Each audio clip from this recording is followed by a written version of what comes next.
this skill of influence, of being able to sell, persuade, is the number one skill that an entrepreneur has to have. Yes. You can't just outsource this. The best entrepreneurs are incredible salespeople. Sam Walton of Walmart sold insurance. He was a very good salesperson. Elon Musk, incredible salesperson. Mark Zuckerberg, incredible salesperson.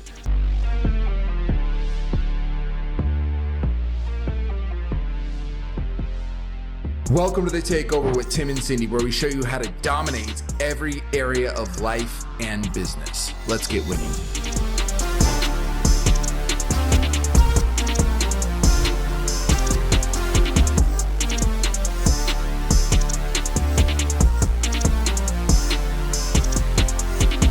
Welcome back to the Takeover with Tim and Cindy. In today's episode, we are going to walk through how to build a commission-only sales team that's going to be on the front lines selling your product or service so that you, as the business owner, can remove yourself and focus on other areas of the business, or even take a vacation if you want to. That is up to you. Ultimately, in this episode, we want to show you the exact process that you can go through to get your first commission-only reps and then to scale from there. This is part 3 in a 5-part series on how to grow and scale your business to ultimately make more revenue and remove yourself. So if you haven't watched part 1 and part 2 of this series, you want to go back and listen to those because they are powerful and they lead really nicely into part 3, which is all about selling more by hiring commission-only reps. So, Tim, how do you think about the process of hiring commission-based closers or reps? Because that's not where we start, right? There's some things that have to happen initially in order to get to the point where we can bring on commission-only reps to sell the heck out of our service for us and ultimately scale. What needs to happen first before we get to that point? I want you to think about it like this. The size of the opportunity for the salesperson will determine the quality of salesperson you get. If you are saying, I just want to find any kind of salesperson, you don't have a proven sales process, you don't have a proven, here's how to make 20, 50K a month, whatever that is, you are going to attract the lowest quality talent because the highest quality sales talent wants a proven process, they want a proven offer, and they want a proven opportunity to make a specific amount of money.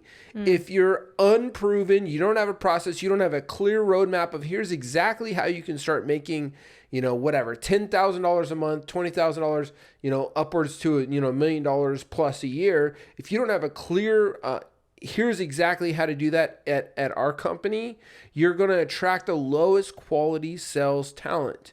So step 1 for you to be able to attract high quality sales talent, because remember, we want to attract high quality commission closers.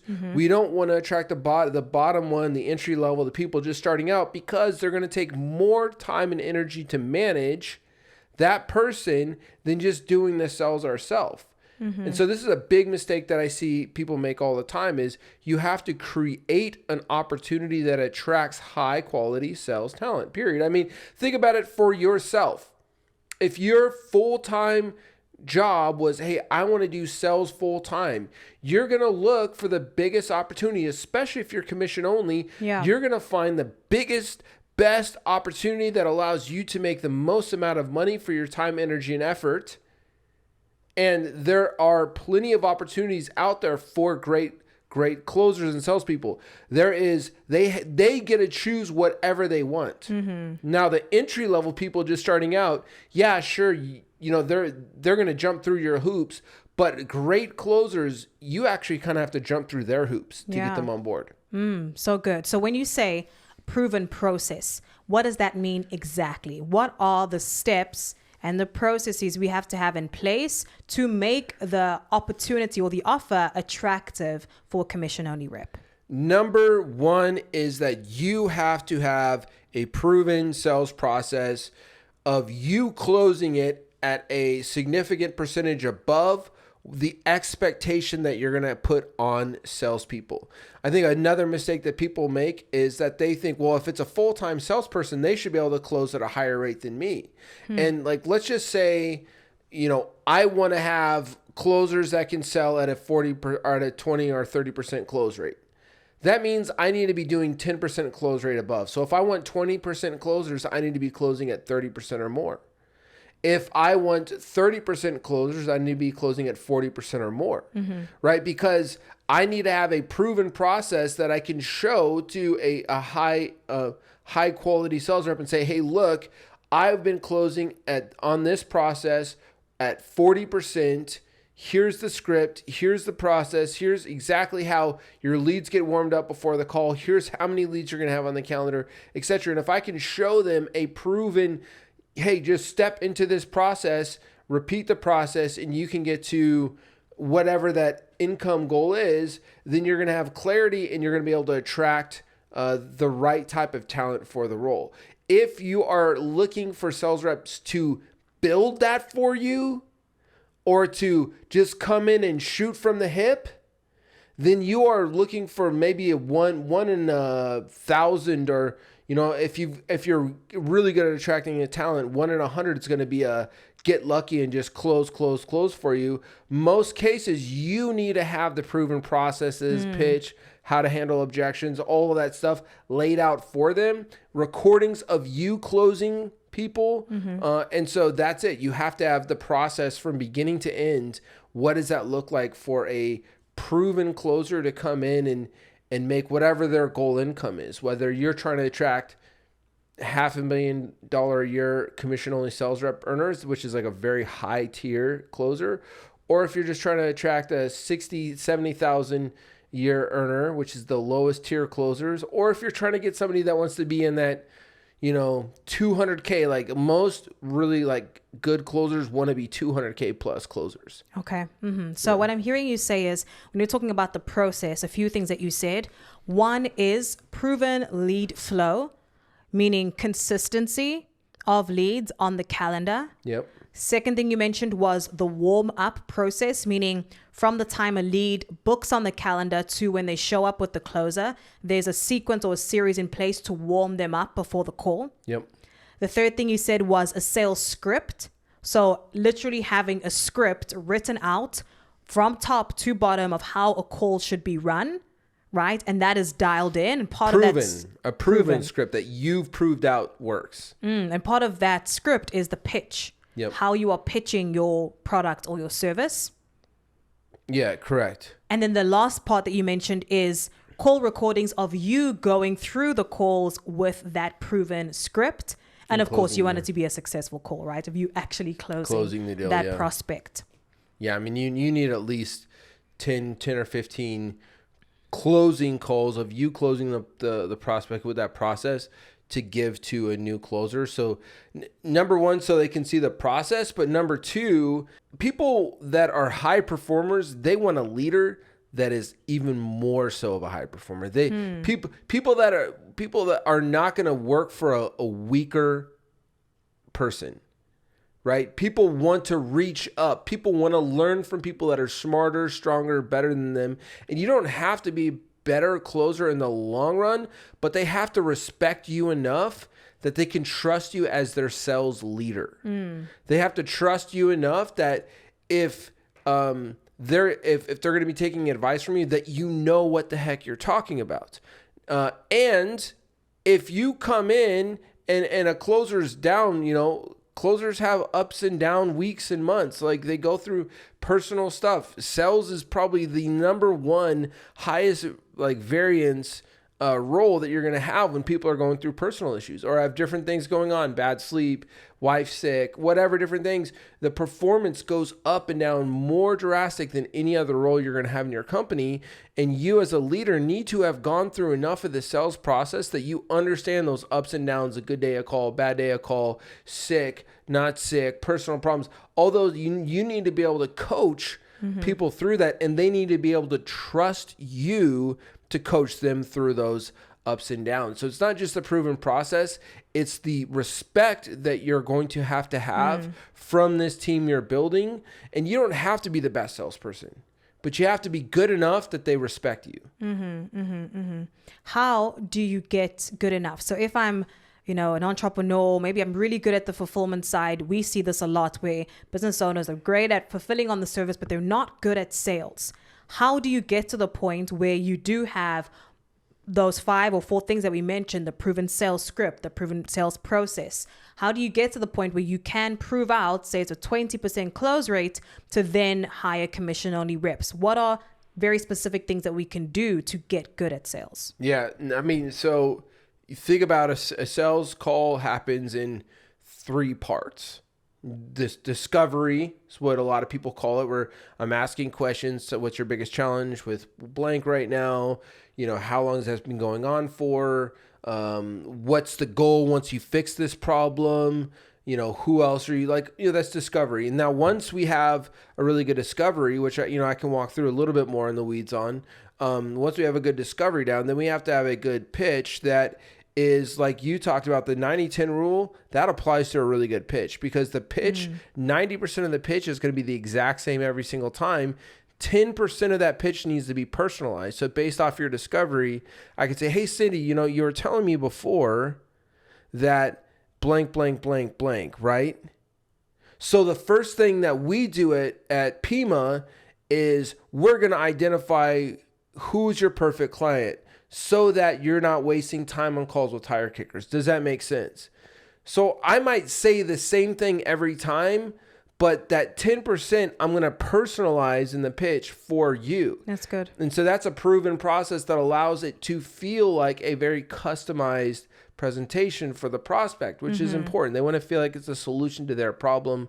And then, number 3, you have to have really good proven processes around objection handling. That is modern. You can't use like the old school car sales, like hardcore stuff that is just like you're pounding them. You have to use very, I would call it just very, it's not even modern. It's ancient, like ancient type of, where I'm using like more of a Socratic influence, where I'm going to go, hey, well, earlier on the call, you told me, Cindy, if you don't get this fixed, that, your business you're going to ultimately have to start laying employees off.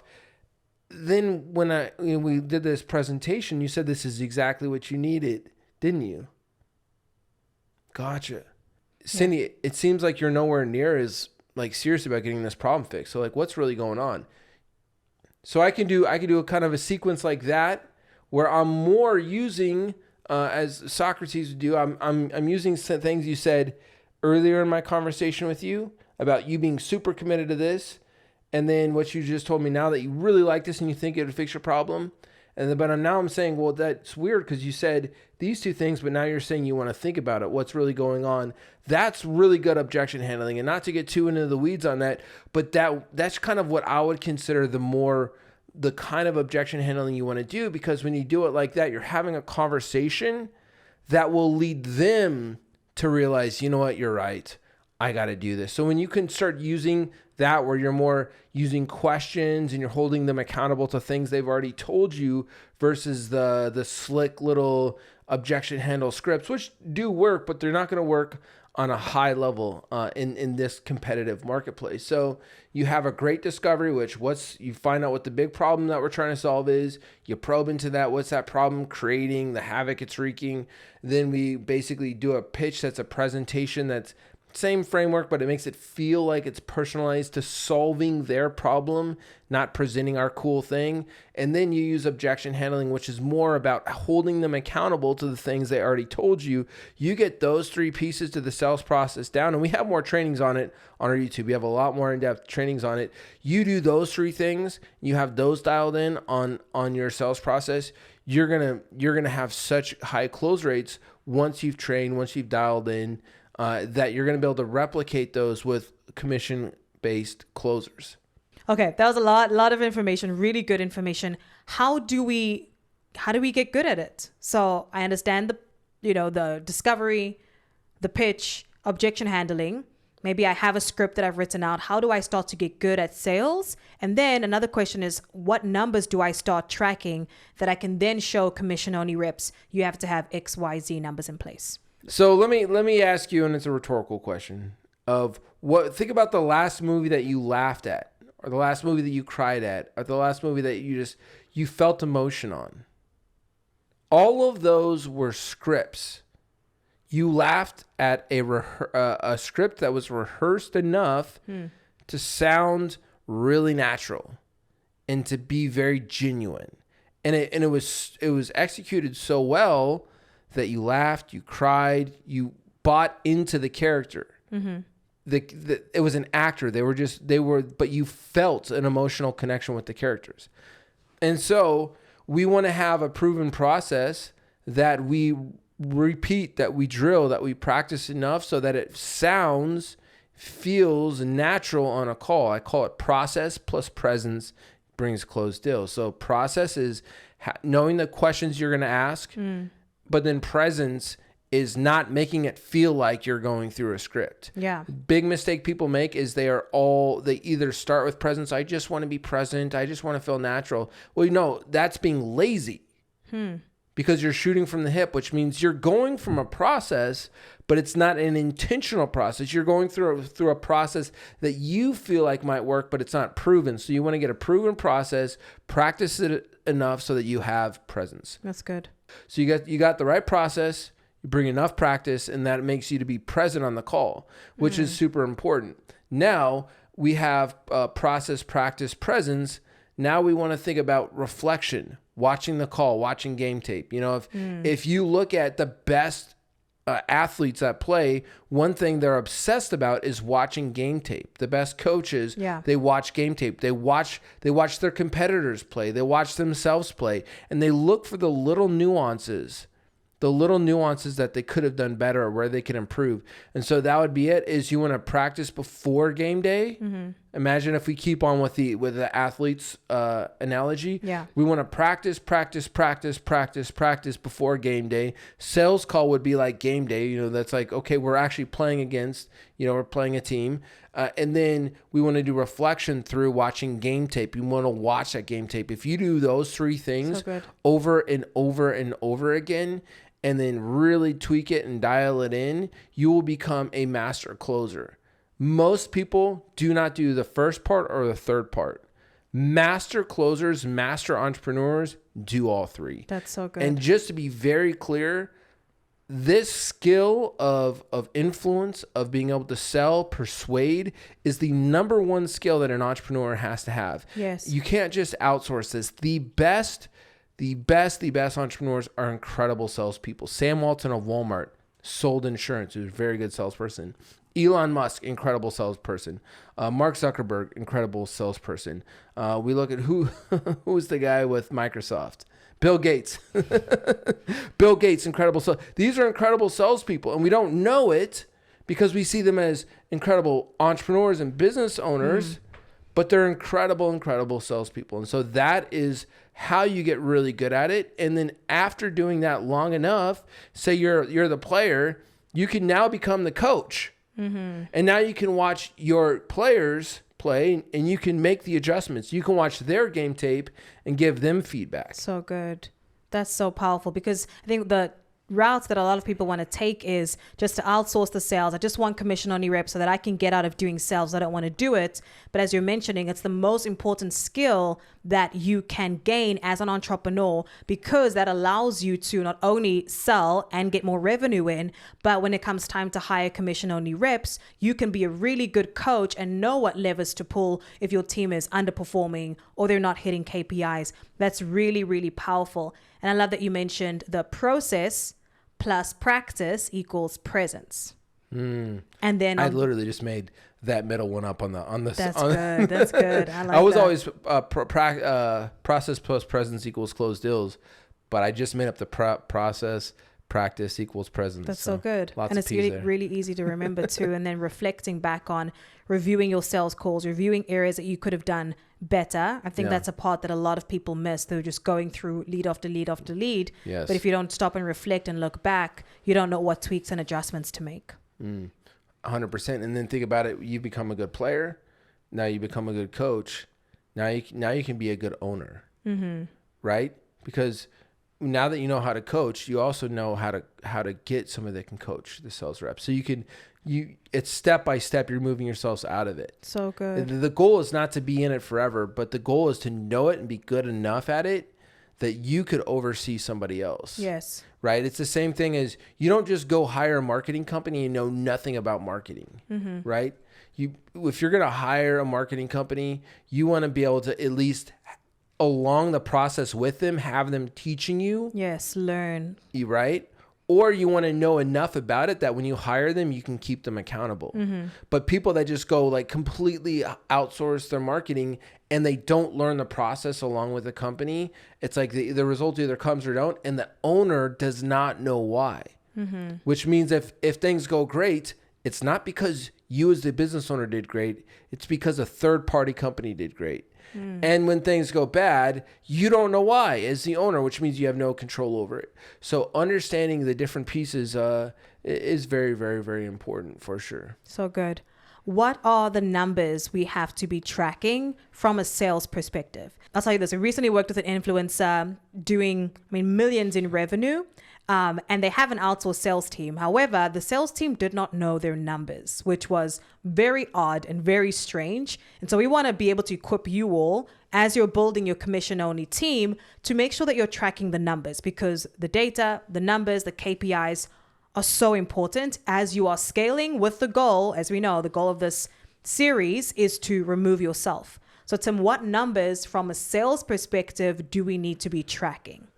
Okay, so I'm going to go into a couple numbers. Some of them are going to be a little bit on the lead generation side, and then they're going to start moving into the sales side. I want people to put this in a full context, because sales and marketing should just be one word: sales marketing. That was so lame. It was so lame. Anyways, but they should be the same department. Oftentimes in companies, they're actually at odds. So I want you to all really start thinking that your sales and marketing, they're like peanut butter and jelly, right? You don't make a bread sandwich, you make a peanut butter and jelly sandwich, right?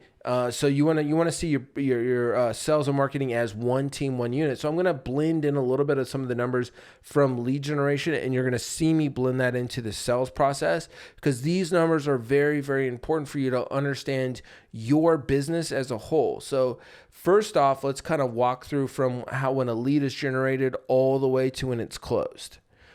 What we're going to want to track is how many leads did we generate, meaning that somebody that's interested, they raise their hand, but they haven't booked a call yet. Second step is book call. Then we are going to be running people through an application too, so that there could be a little bit of a number we track, people that started form versus who booked. Then there can be a manual review. We have our closer admins manually review every booking before the call. And so you can track qualified or not qualified after a manual review. So I am a little in the weeds on this, but this is a very simple. If you do these numbers, it's going to be very helpful. Then from book call, we want to have show rate. How many of those first calls that booked actually showed up? Then from show rate, from those live calls that actually happened, we want to track the close rate on those. So that's the number you want to track your close rate on. There's different companies that track it on different things. That doesn't make, the only number that makes sense is out of all the calls that I actually took with live people, how many did I close? So if I had 15 people on my calendar today for my team, but only 10 of them showed up and 3 closed, I'm going to say 3 of the 10 closed, which is a 30% close rate for the day. I'm not going to track the 15 that were booked, right? So we have booked, we have show rate, we have close rate, and then there's going to be some other numbers on that. So you could technically track second call booked. If you're on a 2-call close, second call booked. You could do offer made, meaning like, hey, we offered out of 10, we offered 5. Out of the 5, we offered 3 closed. And then if you are doing 2-call closes, you track second call booked, second call showed, second call closed. You can track when the close happened. Was it on call 1 or call 2? So those are the numbers you want to know high level for your sales funnel.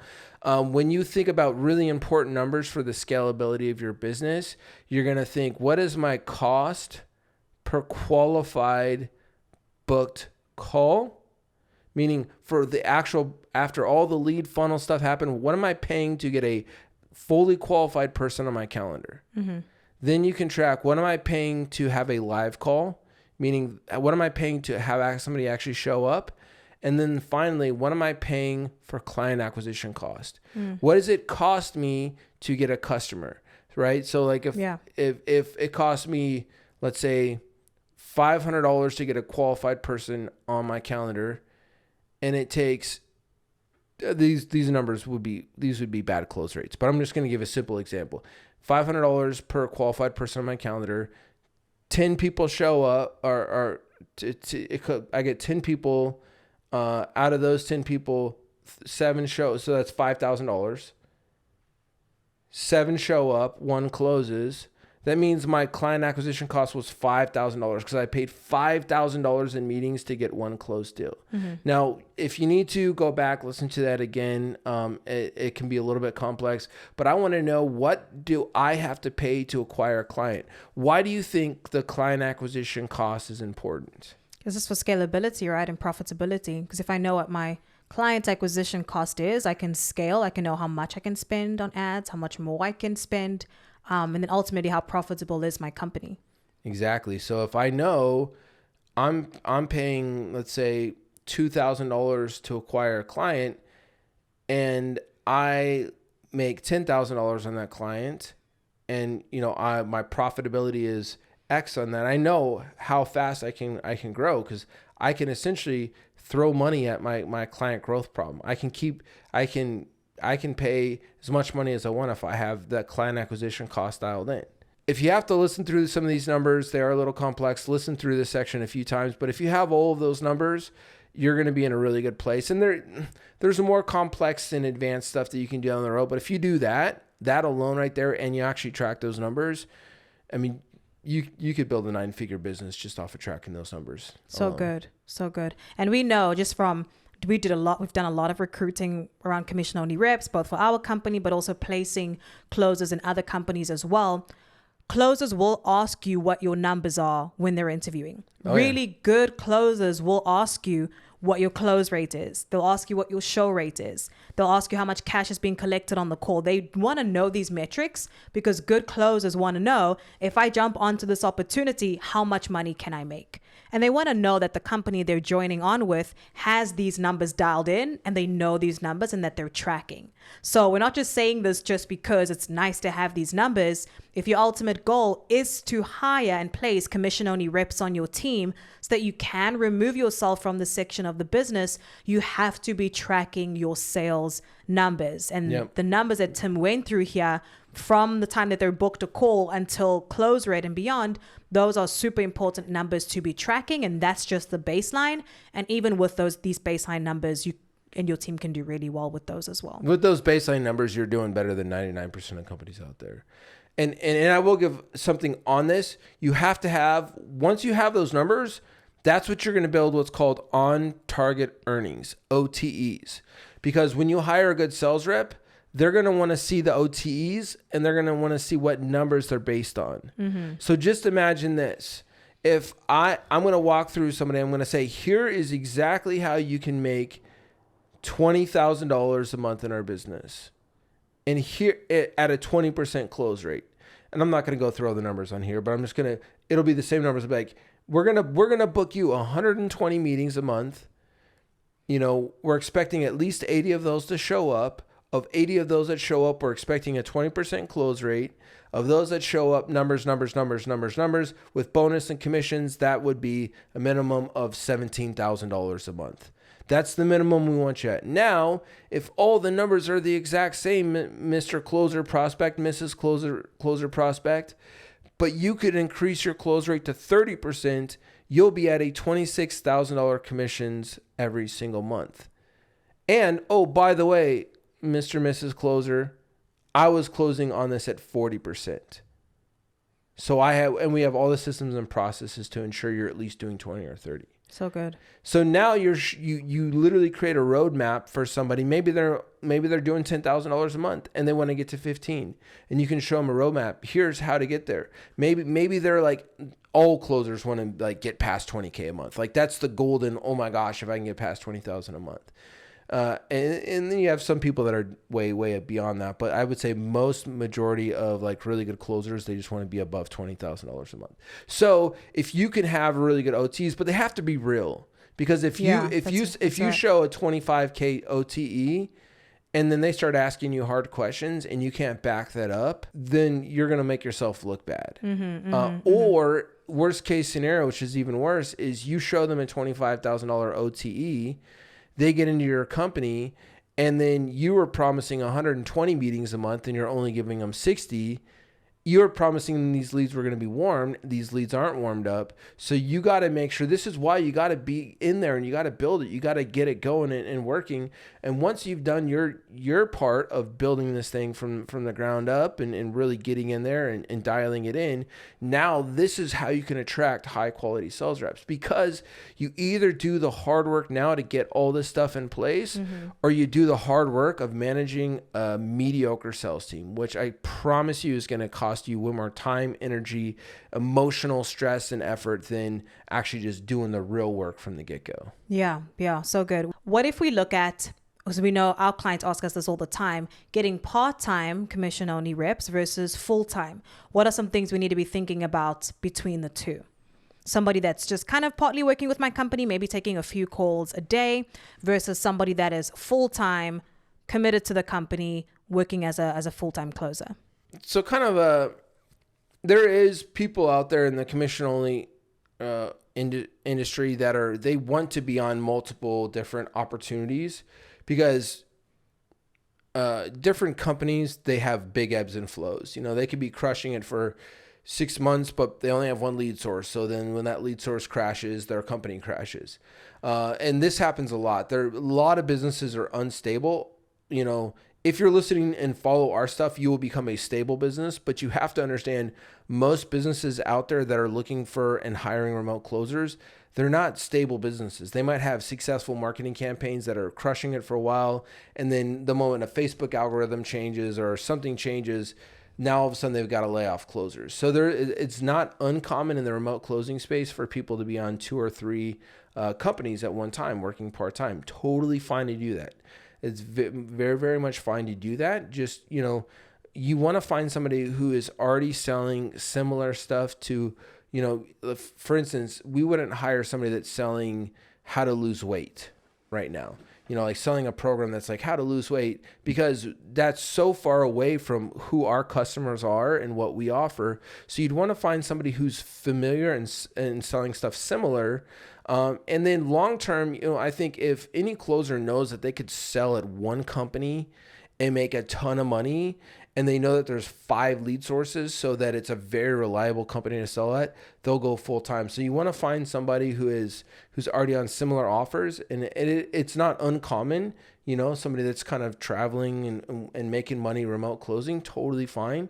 But just find somebody that is in already selling similar stuff to what you do, or at least selling to similar type of clients. Because going from, like the example before, going from somebody that's trying to lose weight to somebody that's trying to get more leads into their business, completely different prospect. And so for them to take a couple calls in the morning with one type of prospect and then totally switch their mindset to sell your type of clients, it's just very difficult for people to do. And unless they're crazy advanced salespeople, you'd want to find somebody that knows your audience already very well. Yeah, absolutely. I would even say a second thing to that when you're considering part-time versus full-time is just how much lead flow you have, right? If you don't have as much lead flow, so say maybe you can reliably put 2 to 3 calls on a closer's calendar a day, that's more so a part-time opportunity versus if you can book 5 to 8 calls on a closer's calendar per day, that's more so a full-time opportunity, right? Where they are taking 5, 6, 7, 8 calls. But if your lead flow is not dialed in and you do have, say, less lead flow, say it's only 2 to 3 calls a day, or maybe 1 to 2 calls a day, that's more so a part-time opportunity. Yeah. And I think it's important to be able to differentiate the difference between the two. Oh yeah, 100%. And sometimes because of, like, most businesses fail. Like, most businesses can work for a while and they don't work. So, in remote closers, they're commission only. Like, there's no base for them. If sales are down for a week, they're not making money for a week. So sometimes they might even just start with your company part-time because they don't want to let the other stuff go, because they're not going to put all their trust in this new business. So there is that as well. So sometimes you might find a really good closer that goes, hey, actually, I don't want to go full-time. I've got this other offer I'm on. I got this other company I'm working for that I'm making money on. And I would like to try yours out first to make sure. That's not unreasonable, because a lot of times commission-based closers, they've been burned by a lot of companies that made big promises, said, hey, your OT is going to be 30K, and then they were making like 6K a month. Yeah. Hey, we're going to get you 6 meetings a day, and they got 3 meetings a day, or none of them showed up. There's a lot of, you have to understand it from the closer's perspective. Remember, this person, this is their full-time thing. They're constantly looking at opportunities, and you need to position yours as the best. And if you can't position yours as the absolute best, knock it out of the park, you're probably going to have to make some compromise somewhere. And that might be with just bringing somebody in part-time until you can prove out to them, if they're a good closer, that you can prove out to them that they can make a lot of money and have a lot of reliability on your offer with your company. Absolutely. So good. So there was a lot of really good information shared in this episode. The ultimate goal, ladies and gents, is, as we're mentioning, to scale your business so that you can remove yourself from the day-to-day, make the money, make the impact that you know is possible. Step 1 in this formula to getting to that point is to have consistent leads, lead generation. It's the lifeblood and the source of your business. You need leads coming in consistently. The second part to that is selling, right? It's how to build a commission-only sales team so that you can remove yourself from the sales process and focus on other areas of the business. That was the second part. And the next next part of this formula is how to actually maximize the lifetime value, or what your clients are paying you, so that you can boost your revenue and boost your profits without having to acquire new clients. So if you have not listened to part 1 and part 2 of this series, make sure that you lock in on those first 2 episodes, because they are not only powerful, but they're going to paint the full picture of this formula that we are going through with you all on how to effectively scale your business and ultimately remove yourself. So I loved this conversation, Tim. A lot of valuable tips given around how to build a commission-only sales team, how we as founders and owners need to be thinking about sales in our business, what numbers we have to be tracking, and then ultimately what commission-only reps look for in companies like ours. So this was a really powerful conversation. How much do you wish you would have known all the information we just shared right now when we first started building sales teams? Oh, I wish. I mean, how much would you have paid for the information that we just gave out today? It would have been invaluable. So much. It would have saved us. So the information, listen through this again if you need to. But if we would have had this information when we first started building sales teams, when we first started down this path, I mean, it would have saved us so much time, energy, effort, pain, mishires, hiring the wrong people because we didn't understand the industry as well. So this is a very, very powerful, a lot of details here. And I think just overall, like we said on the first episode in this series, we're not holding any information back. We're literally just going to give our listeners everything that we wish we would have had. Absolutely. So yeah, super powerful. You can tell I'm hyped up about this. There's all kinds of emotions because I really want to make sure that people do this right the first time. Because you and I know how painful and expensive it is to do this stuff wrong. Yeah, absolutely. Absolutely. We want to help you bypass a lot of the pitfalls and the mistakes and the money spent through this series. So again, ladies and gents, it's a 5-part series on how to scale your business and ultimately remove yourself, make more money, make more impact. Make sure that you are locked in to all 5 episodes in this series. Super powerful. Start at part 1 if you haven't. Go back and listen to that. And then come back for part 4. We're going to show you again how to maximize your revenue, add more profits to your business by tweaking this one thing that's going to ultimately help you boost your revenue and your profitability. So we will see you on part 4 of this series. This is the Takeover with Tim and Cindy. Stay winning.